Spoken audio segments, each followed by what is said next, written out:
Recently, while scrolling through the web, I came across this cool awards-winning site that had cool interactions and animation. Now, as I start scrolling, we're welcomed with this cool text effect that looked really nice and really neat. But this isn't what we're going to be building in this video. As I scroll down, we reach this section, which, if we keep scrolling, sort of rotates and hides itself as the second one starts entering the viewport, and then the same animation happens for rest of the sections. So it's a cool way of showcasing the different sections or containers that you have for your website or web application instead of having those plain old boring just scroll thing. So I came up with something similar. So here, let's refresh the page. So we have this intro section. Now, as I scroll, we are introduced with the characters or the team members. And then as I keep scrolling, the section sort of flips, rotates, and hides, same as the inspired sites animation. So this is what we're going to be building in this video. The live link as well as the source code is in the description. But before that, if you're new to the channel, if you haven't subscribed yet, or if you are an old viewer but you still haven't subscribed to the channel, it's high time that you should subscribe, and also turn on the notifications bell on because I bring in cool stuff like these every Sunday. So yeah, with that being said, let's get started and let's learn to build this.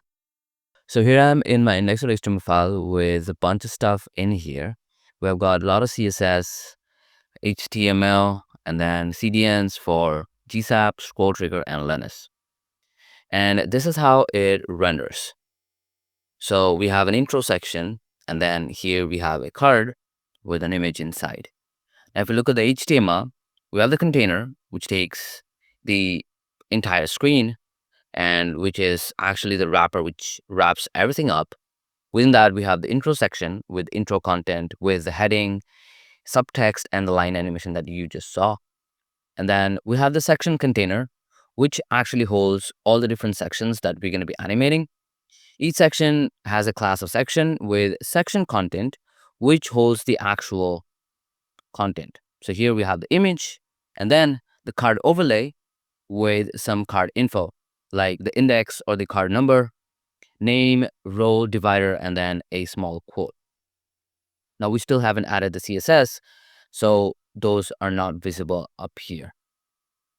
Now for the CSS, we have some basic styling to the body to take the entire width and height.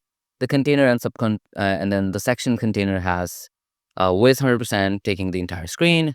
The section has the same taking width and height as 100%, taking the entire screen, and then basically have all its to run at the center using flex. The content has a width and height as 80% and 30% each, a min width and a max width, just so that on mobile devices it at least takes 380 pixels of width, and on desktops or tablets it doesn't go above 500 pixels, with aspect ratio of 9:14 to maintain this sort of the mobile real view sort of area. And then we have the transform origin as center, which basically means that whenever you're transforming the content and animating it, make sure to have the animation from the center of the card. This is the X and this is the Y coordinate. And then you have the border radius overflow to hidden, just so that the image doesn't flow out, and then position as the relative.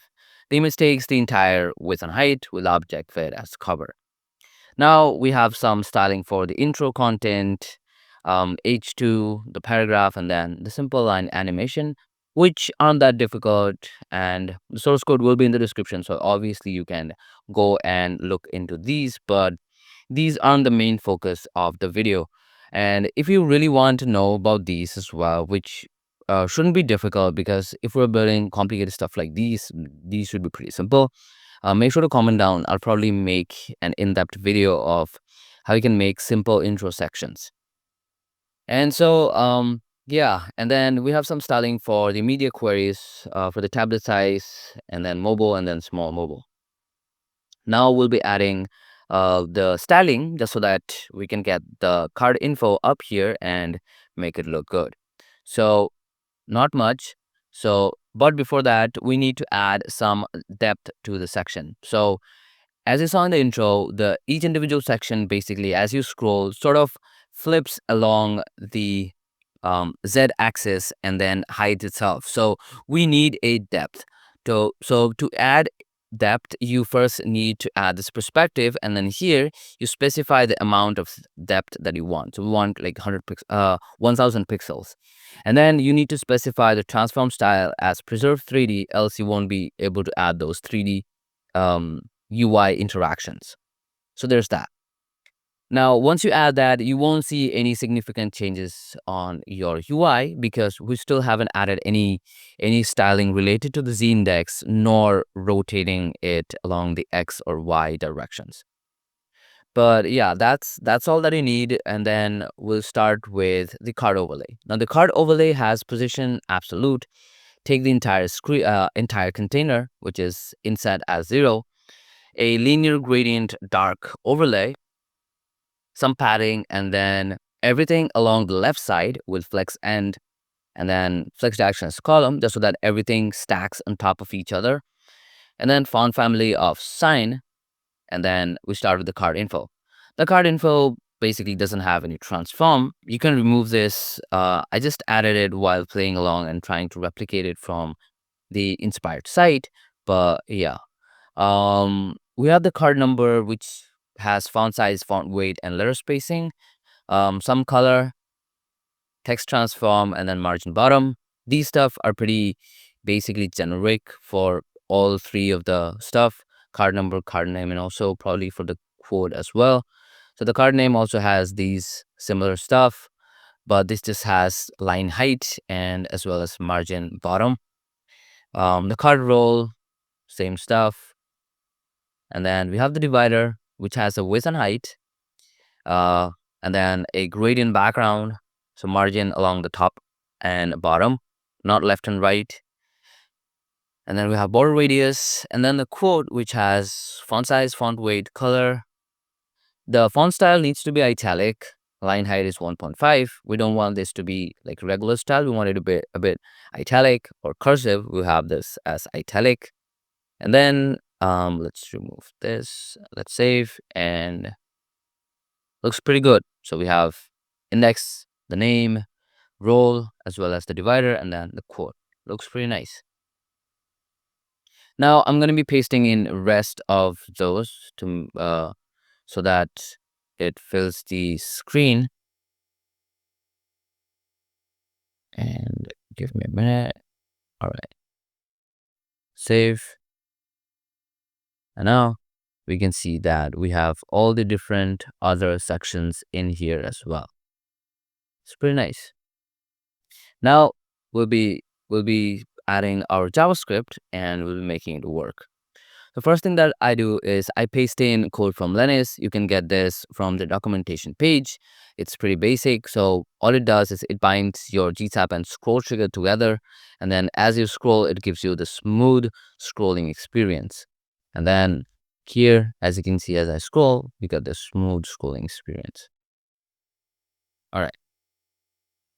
Now, the next thing that we do is we grab all the different sections that we have with a class of dot section, and then we add a for each individual sections.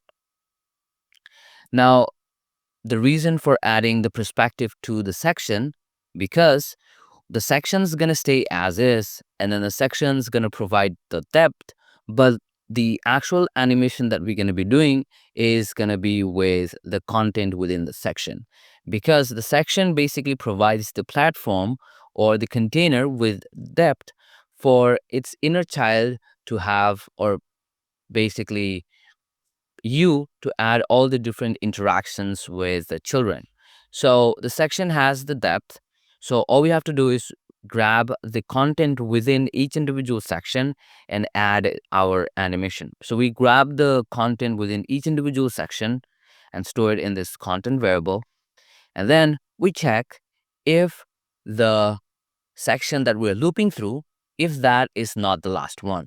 So we do that by grabbing on the index and we check if this is less than the section's length minus 1. Basically, if this is not the last one.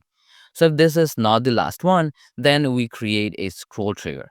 So for the scroll trigger, we're going to be creating scroll trigger for each of the individual sections. So every time this runs for each individual section, we're going to be creating a scroll trigger, and then the trigger would be that specific section itself. And then when does it start? When the section reaches the top of the viewport. The top of the section reaches the top of the viewport. And when does the trigger end? The trigger ends when it is the last section. So sections dot length -1. That's the end trigger. Basically, don't let the trigger flow till the last one, because you might want to add more content to your site. So you don't want those to get blocked with the scroll trigger. So you'd want to end the trigger right before the last one ends. Last one starts, basically. And then when does it end? When the top reaches the top. That's pretty much it. We want everything to be pinned, and then we don't want any pin spacing. So we got our scroll trigger ready. Let's save. And now, as you can see, we got this smooth pin.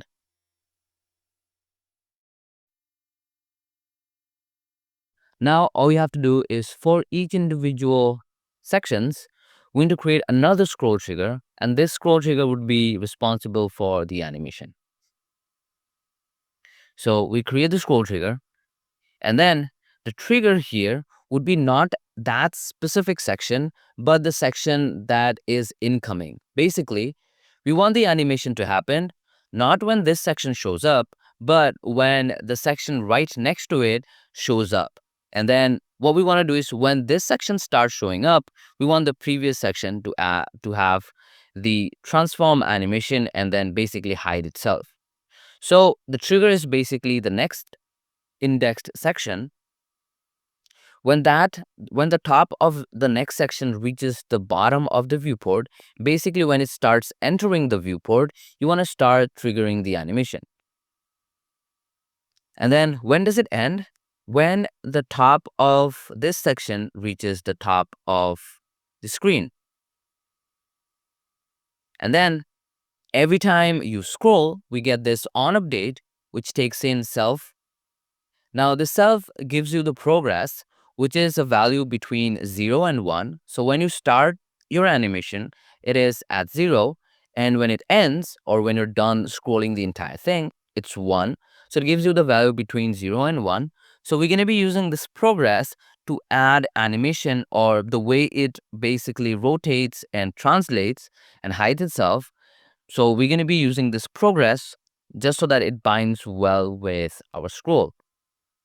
So here what we do is, we get GSAP.set, we target the content, and what we do is, first thing we do is we reduce the opacity as we scroll. So as we progress, initially the opacity is 1, but as this progress goes on from 0 to 1, we subtract 1 with progress, just so that it goes more towards 0. So we get this, and as we start scrolling, as the second one appears, the opacity of the first one reduces and it starts hiding itself. Same for the second, third, fourth, so on. All right, so we got this thing done. Now, the next thing we want to do is, we want it to rotate, or basically translate along Y with 25 times progress %. What this means is, when you start off, the translate Y would be 0, but let's say you've scrolled 1%. So what it does, so progress of 1% would be around 0.01, or let's say you've scrolled at least 10% of the page. So the progress would be 0.1, and then 25 times 0.1 would be 2.5, and then negative 2.5% along the y-axis. So as I scroll, first one shows up. As the second one shows up, you see how this section basically moves up. So this is what this translate Y is doing. And then next thing that we do is, we basically add z-index, z-axis. I keep saying z-index, or shit. So we have this z-axis or z-axis, and we take the progress, we multiply it by -800. Now, these values I just came up with because I was hit and trialing and seeing which one works the best. So when I multiply progress with -800, it gives me a at least like double digit values. So it's good enough to get the Z axis animation. So as you can see that as I scroll, the element or the content basically sort of hide itself and then goes inside. Now this depth is created because of perspective. If you didn't add perspective, you wouldn't have seen this. So yeah, this is why we need the perspective. So as you can see, as the sections come, the previous section hide themselves. Now the next thing that we do is we add a rotate of X. So we have rotation X. We multiply the progress with 80, and then we get this cool 3D effect. As I scroll, you can see the cool rotation of the previous card.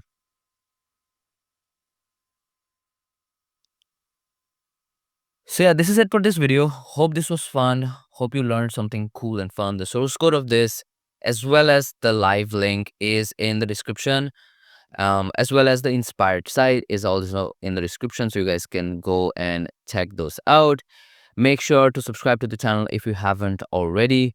Turn on the notifications bell to remain notified whenever I upload a new video, because I bring in cool stuff like these every Sunday. So yeah, that's it for this video. Meet you guys in the next. Till then, bye bye, take care, and peace.